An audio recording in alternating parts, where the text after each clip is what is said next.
Estamos aquí con María Jara Quemada, participante del programa Hagámonos Cargo de Pivotes, y también con Juan Francisco Gali, ex subsecretario del Interior y director ejecutivo también de Pivotes. Y María también, directora de Ciudadanía Inteligente. Muchas gracias por estar acá. Muy buenos días. ¿Cómo están? Buenos días. Muchas gracias por la invitación. Bueno, ¿a qué diagnóstico en común llegan en esta iniciativa? Estamos hablando de Hagámonos Cargo, un proyecto para hablar sobre las instituciones del Estado y cómo mejorarlas. Juan Francisco, partamos contigo. ¿Cuál es el diagnóstico común al que llegan?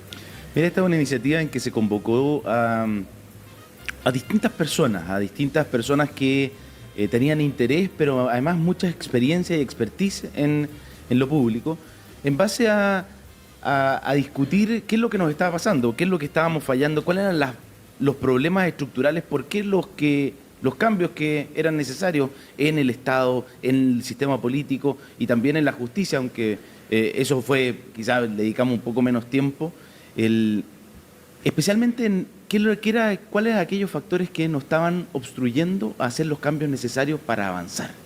Y fue muy enriquecedor porque fueron sesiones de discusión en que lo más relevante es que llegamos a diagnósticos comunes y se sugirieron algunas propuestas que quizás no todos comparten al 100%, pero sí caminos para avanzar especialmente en esto, en un año que va a ser especialmente interesante para eso. Porque creo que el desafío de Hagámonos Cargo y lo que vamos a empujar desde Pivotes también es que estos temas estén en la discusión y en el debate público en lo que son las campañas presidenciales y parlamentarias de este año, particularmente porque creemos que no son temas que nacen espontáneamente, ¿no es cierto?, desde la ciudadanía, pero que son, y lo dijo muy bien en el seminario que tuvimos esta semana el rector Carlos Peña, cuando dice, mire, ¿sabe qué? En la democracia la parte quizás más esencial son las reglas y los incentivos que le fijamos a los actores para que lleguemos a soluciones que sean efectivas. Y eso es lo más importante, la efectividad. Quizás lo que pone en riesgo nuestra democracia y lo que lo está poniendo en el mundo es que los ciudadanos no perciben a sus gobiernos democráticos como gobiernos efectivos. Bueno, María, hablemos precisamente de esos temas que se ponen sobre la mesa, se ponen en la discusión y que eventualmente, de acuerdo a la transversalidad política que hay también detrás de esta iniciativa de Hagámonos Cargo, eventualmente podrían estar esos temas en programas presidenciales que veamos durante 2025. ¿Cuáles son esos temas para aterrizarlos? Sí, como decía Juan Francisco, bueno, nosotros fuimos 21 personas y discutimos sobre temas de política. Entonces, por ejemplo, la falta de capacidad del Congreso de llegar a acuerdos, que muchas veces se debe a que efectivamente puede haber fragmentación, es lo que se ha señalado, pero también mucho personalismo. Hay como un incentivo al personalismo o que a las personas no sean leales quizás a los partidos políticos con los cuales llegaron al Congreso. O sea, hay parlamentarios que se han cambiado en 3 años 3 veces de bancada. Entonces, eso implica que efectivamente cuesta mucho llegar a acuerdos. Y también muchas veces, por ejemplo, en temas de Estado veíamos que la descentralización no ha sido tan efectiva. Entonces esas voces o esas distintas preocupaciones de las regiones quizás no han sido tan eficientes en llegar a los programas. Muchas veces falta de un diseño de las políticas públicas mejor estudiado, con evidencia. Lo mismo en la evaluación de las políticas públicas. Yo creo que lo peor es que temas muy complejos los resolvamos intuitivamente. Y obviamente que todo esto puede tener ideología que cruza, y yo creo que eso está bien. De hecho, mucho de lo que se destacó en el lanzamiento, como decía Juan Francisco, fue que la política es buena y es importante. Muchos de los que estábamos ahí no participamos de política partidista, pero sí participamos de lo público y eso es muy político, ¿ya? Pero que en el fondo eso tampoco nuble a que tenemos que tener cierta evidencia para hacer las políticas públicas y que permita enmendar el rumbo cuando veamos que hay ciertos déficits, etcétera. Y yo creo que uno de los temas que lamentablemente hemos visto muchas agendas, yo me he especializado en los temas de transparencia y anticorrupción y ahí siempre destaca que muchas veces nosotros empezamos a enmendar el rumbo cuando ya es muy tarde, cuando nos damos cuenta que la política pública ya está haciendo aguas por todos lados, cuando quizás podríamos haber evaluado y haberlo hecho antes. Entonces, hay ahí como una búsqueda de, como decía Juan Francisco, no todas quizás las propuestas fueron unánimes, había a veces distintas miradas en lo que había que hacer para evitar este personalismo o esta fragmentación en el Congreso. También hubo una mirada al empleo público, pero la verdad es que se dio una muy buena conversación con distintas expertise, con distintas miradas de lo público y del Estado, y al final igual confluimos en bastantes propuestas comunes. A ver, Juan Francisco, esto que está diciendo María Quemada es bien interesante porque tiene que, sobre todo, una cosa que yo lo he transformado casi un mantra personal, que es lo mencionó muy bien María, señalando, a ver, ¿por qué no nos damos cuenta de determinadas cosas que pasan cuando están pasando? Y la verdad es que en gran medida, en un porcentaje altísimo, en empresas, en directorios, en lo que sea, es porque la inercia es muy Sí. potente. Y por lo tanto que tú veas, tú eliminas todas las cosas raras que pasan como si fuesen accidentes temporales, no tienen que ver con algo, hasta que de repente te encuentras con el conchazo.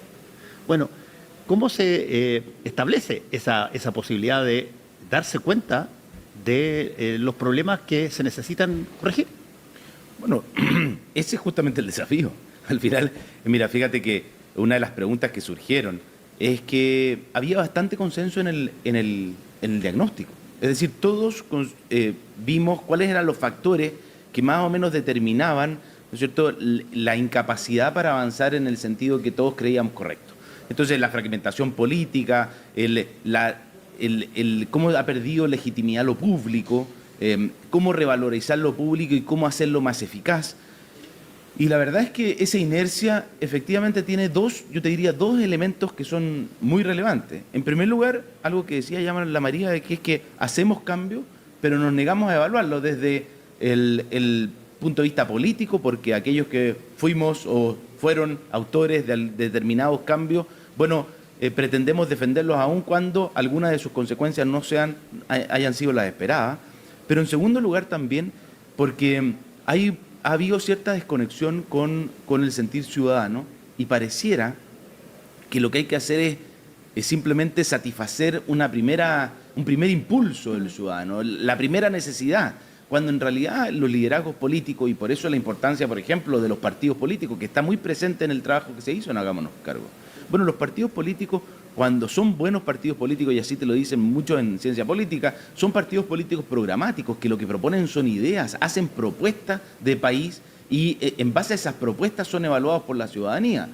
Cuando en cambio no hay valor en ser parte de una propuesta política colectiva y programática, sino más bien son liderazgos que pueden cambiar de opinión dependiendo de cuál sea la opinión de la ciudadanía en ese momento más popular, bueno, hace mucho más difícil el primer objetivo, que es que las cosas sean evaluadas, haya un continuo, y en segundo lugar, que no seamos seguidores simplemente de popularidad. Sí, ahora, hay una cosa, esto voy a joder aquí, pero hay una cosa interesante porque tú dices el programa hagámonos cargo. Ok, yo creo que hay que empezar a pasar desde el hagámonos cargo, que es algo que tiene relación con algo que sucedió y que alguien tiene que ser responsable de eso, al anticipémonos, que es realmente lo que se necesita. Total. María, ¿tú también cómo ves ese escenario? Sí, ahí, bueno, y por eso también hablábamos del diseño de las políticas públicas. No era solo un tema de evaluación, de si esto funcionó, no funcionó, o qué tenemos que enmendar. Porque muchas veces, claro, se dice, ¿por qué no se eliminan los programas que están mal evaluados? Pero claro, ¿por qué están mal evaluados esos programas? Puede ser porque el presupuesto no es suficiente o las acciones no fueron las adecuadas. No necesariamente hay que eliminarlo, quizás hay que enmendar el rumbo. Pero en el diseño de las políticas públicas, nosotros también dijimos que creíamos que tenía que haber mucha más evidencia.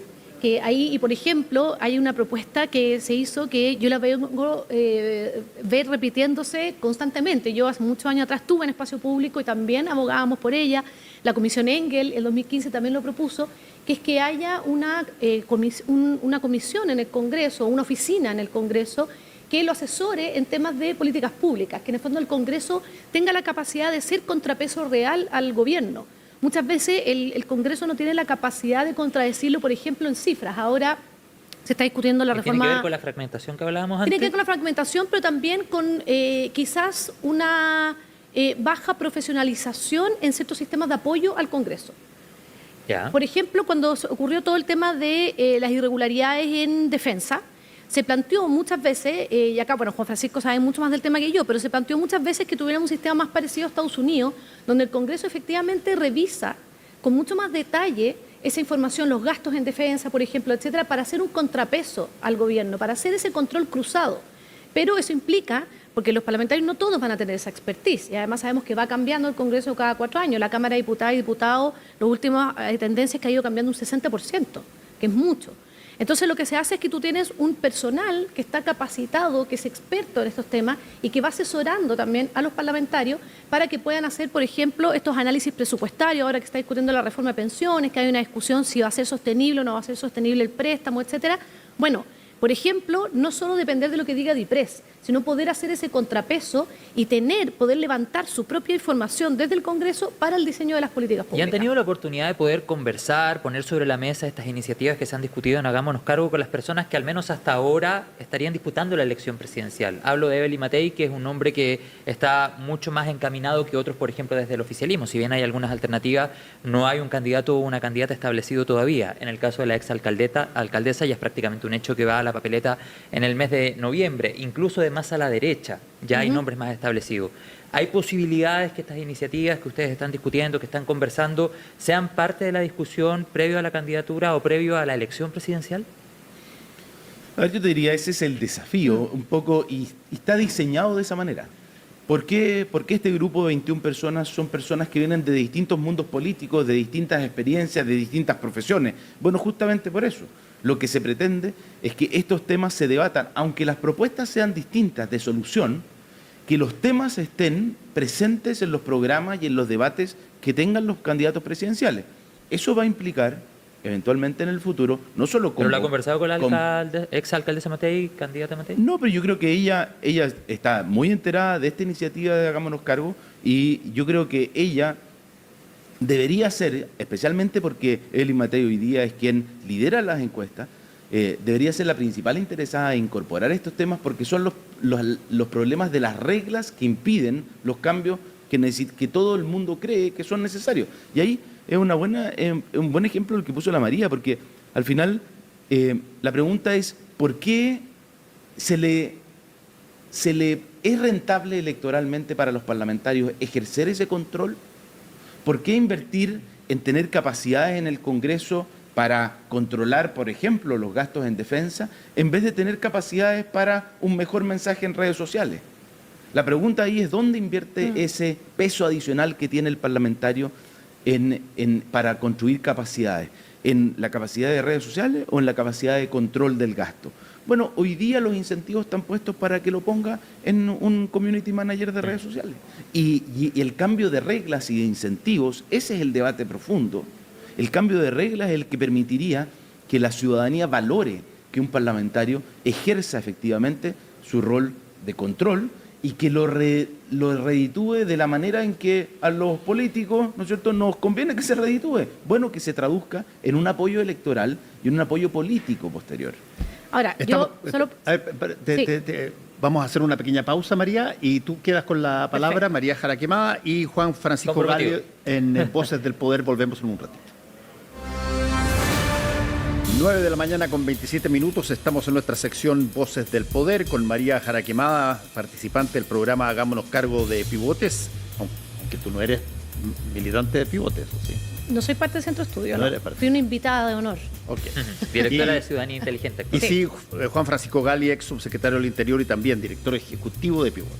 María tenía la palabra antes de la pausa. Sí, que Juan Francisco hablaba de que acá lo que se busca muchas veces es cambiar los incentivos. Por ejemplo, hoy en día la verdad es que no tiene mucho costo salirse de un partido o de una bancada por la que tú llegaste al Congreso y cambiarte a la bancada al lado, etcétera.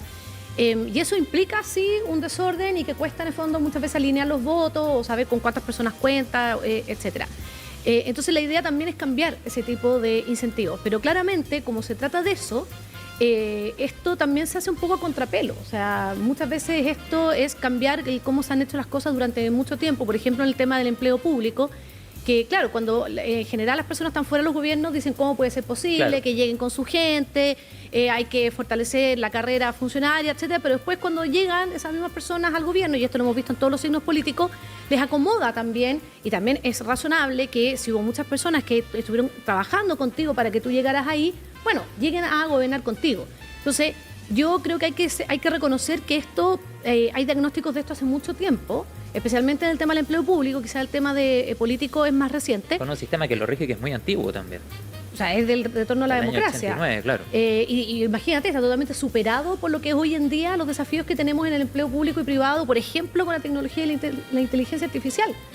Entonces yo creo que hay que reconocer que esto va a generar resistencias, que esto, como dice Fernando, mantiene las inercias, pero yo creo que la gracia de esto es que había una composición tan transversal que efectivamente la idea es que esa misma composición pueda llegar a las distintas candidaturas para darse cuenta de la relevancia y ojalá con una mirada de mediano o largo plazo.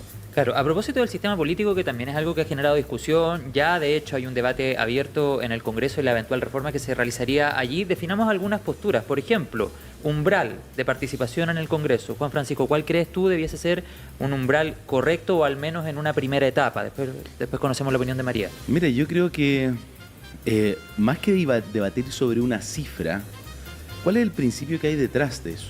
¿No? Finalmente, tenemos dos cosas, ¿no es cierto? Y se debatió el día del seminario.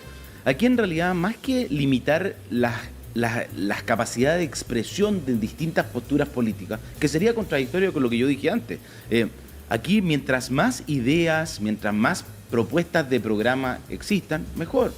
La pregunta es, ¿cuándo esas propuestas pasan a ser relevantes como para participar en los espacios de poder?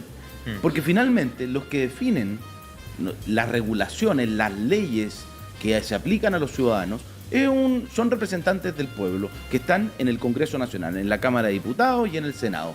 Bueno, cualquier idea por el solo hecho de existir, debe estar representada en el Congreso. ¿Eso genera más eficacia de lo público o menos? Y esa es la gran pregunta. Entonces, y el debate del umbral está puesto justamente en eso. Es que, digamos, decimos, bueno, esta idea, esta propuesta programática que denominamos partido político, tiene que tener un mínimo de convocatoria de la ciudadanía 5%. Como para estar en un espacio de representación de poder e influir en las regulaciones, en las políticas que se le aplican a todos los ciudadanos en virtud de la representación democrática. Entonces, ahí, porque esto es como, ¿vamos a debatir respecto de si es 5, es 6 o es 4? ¿O en realidad vamos a debatir sobre lo que está detrás? Que es, se necesita total representatividad de cada una de las ideas de los 18 millones de chilenos en el Congreso Nacional, o en realidad ese espacio de poder, que lo que la ciudadanía le exige es eficacia en sus resoluciones. Para ser eficaz tiene que tener un nivel de fragmentación que no es el que de los 18 millones estemos representados, es que las ideas generales, las ideas que tienen más representatividad en la ciudadanía estén allí representadas y se expresen de acuerdo con el foro democrático. Bueno, estamos en una suerte de corriente optimista en estos últimos días sobre, por ejemplo, lo que tú mencionaste, la posibilidad de una reforma de pensiones. Pero lo hemos visto otras veces también, que se acerca a uno a puerto y de pronto terminas de nuevo en una isla metida en la mitad del océano. A ver, ¿qué factibilidad ven ustedes a los ingredientes que hoy día tiene esta posibilidad de cesión, porque todos ceden, de esta nueva reforma de pensiones? Bueno, es que ahí está el tema. O sea, yo no sé, todo indica que al parecer en el Senado ya el camino está allanado. Yo creo que va a haber una dificultad en la Cámara de Diputados, pero pareciera que hasta el momento están los votos, pero tal como tú dices, esto no se resuelve hasta que se resuelve. Pero ese también es el problema, porque muchas de las cosas que discutimos es que el tema de la fragmentación o la dificultad de llegar a acuerdos probablemente no se resuelve con una sola bala de plata como es el umbral. Porque el problema que tú tienes también es un problema como de disciplina o de lealtad con los partidos. Tú puedes tener menos partidos, pero si las personas no se guían por lo que el partido acuerda y después terminan votando distinto o se cambian, se salen del partido y se van a la bancada al lado y forman una nueva bancada y una nueva bancada o surgen nuevos partidos políticos, eso también va a generar un problema. Entonces, no es solo que hayan quizás menos partidos políticos porque en teoría entre menos actores es más fácil ponerse de acuerdo, sino que también haya mayor disciplina y mayor lealtad también con lo que tú cuando ganaste la campaña, ganaste la elección, te comprometiste y que no vayas cambiando en el fondo en 4 años sucesivamente. Entonces ahí también había propuestas, por ejemplo, de fortalecer las bancadas, que era una suerte como de ley de bancadas, donde las bancadas resolvieran ciertos temas y hubiera que alinearse. En la reforma del sistema político que está discutiendo en el Senado, que entiendo que se va a discutir la próxima semana de nuevo en la sala del Senado, hay algo que es muy polémico, que estaba también en el segundo proceso constituyente, que es la pérdida del escaño si tú renuncias o te sacan del partido político. Y eso es fuerte, porque en el fondo... que le hubiese pasado a varios en este periodo. Le hubiera pasado a varios, y piensa que tú elegiste a una persona, o sea, en general, siempre se trata de establecer causales muy graves para sacar a alguien que fue electo popularmente porque fue votado, representa a un número de ciudadanos y ciudadanas. Claro, entonces hay un tema ahí importante, pero yo creo que se ha visto que es tal la falta de adhesión a los partidos políticos, es tan fácil salirse de un partido político y no seguir con ello, que lo que se está tratando de hacer, como decía Juan Francisco, es fortalecer eso. No hay balas de plata y yo creo que efectivamente esto requiere medidas complementarias. Por ejemplo, también hablamos de la falta de disciplina en el Congreso. O sea, muchas veces en el Congreso pasa que alguien, no sé, mal utiliza las asignaciones parlamentarias de benzina, por ejemplo, y bueno, después devuelve los recursos y está todo bien. O golpea a alguien, o llega tarde, o inasiste, y no pasa mucho. Si eso pasara en la Administración Central del Estado, probablemente tendría bastante más consecuencias. Hay una cosa así, María y Juan Francisco, que no tiene probablemente el impacto, si tú quieres, desde el punto de vista dramático de lo que tú acabas de declarar, pero que sí puede transformarse en una cosa que frene todo un proceso legislativo. Cuando tú de repente estás en una situación donde estás virtualmente empatado, un partido que tiene dos militantes o un militante puede ser la decisión para que la cosa sea o no sea. Y, oye, escucha, que adquiere valor ese voto, ¿eh? Y lo mismo con los independientes. Por eso mismo. Entonces, obviamente se convierten en personas que terminan muchas veces como determinando ciertas decisiones, y eso se ha visto antes también en el Senado, por ejemplo, con acusaciones constitucionales, y eso también te puede llevar a una lógica transaccional que es muy compleja. Entonces, yo creo que un poco la visión que teníamos era eso, era cómo hacemos para fortalecer algo que es tan impopular como los partidos políticos. Probablemente tú esto lo sometieras como a una suerte de plebiscito, y no. Aunque en la encuesta UDP que salió esta semana, no sé si la vieron, pero hay una pésima evaluación de los partidos políticos, pero también hay alrededor de un 61% de las personas que dicen no es posible una democracia sin partidos políticos. Entonces, los necesitamos, pero necesitamos que no estos partidos políticos, necesitamos mejores partidos políticos. Sí. Juan Francisco, para terminar. Y lo último te agrego, Juan Francisco, si pudiesen abordar el tema de los nombramientos de los jueces, que también sé que fue parte de la discusión. ¿Qué se habló sobre eso? Y cerramos el panel. Sí, mira, sobre esto último, efectivamente, lo que uno ve ahí es que son distintos niveles del mismo fenómeno. Al final, si la política lo que premia es simplemente una lógica transaccional, es decir, desde el clientelismo, por lo tanto, los candidatos, en vez de proponer ideas, lo que proponen son beneficios. Claro. Y de nuevo, el Estado, y lo hemos visto en otros lugares de Latinoamérica, el Estado se sustenta en base a una red clientelar que en realidad al ciudadano le da lo mismo cuál sea la idea que impulsa ese gobierno. En realidad lo que le interesa es que ese gobierno entrega beneficios. Sí. Y lo mismo que los partidos políticos. El sustento de los partidos políticos son las ideas que propone, porque lo hacen predecibles. Y eso está en el orden partidario y en el orden parlamentario también. En teoría, una bancada debería votar más o menos las mismas mociones de la misma forma, porque en teoría representan ideas programáticas del mismo sentido. Entonces, ¿cuál es el sentido de Hagámonos Cargo? Es que las reglas institucionales y los incentivos institucionales empujen a la ciudadanía a justamente apoyar partidos políticos que lo hacen así. Y ojo, y ahí me acordé a propósito de la encuesta UDP, que a propósito nos ayudó en la organización, así que muchas gracias para la Universidad Diego Portales. Y además, en el informe de Naciones Unidas, del último informe de Naciones Unidas para el Desarrollo, el informe de desarrollo humano, también lo dice. La ciudadanía es muy crítica de sus liderazgos políticos, pero cree que la solución está en líderes políticos que hagan estas transformaciones, que hagan viable y más eficaz la democracia. Me quedé con lo del nombramiento. Sí. Ya, yo creo que nos va a tener que quedar pendiente para otra conversación, porque estamos en el tiempo. María, ¿alguna reflexión final?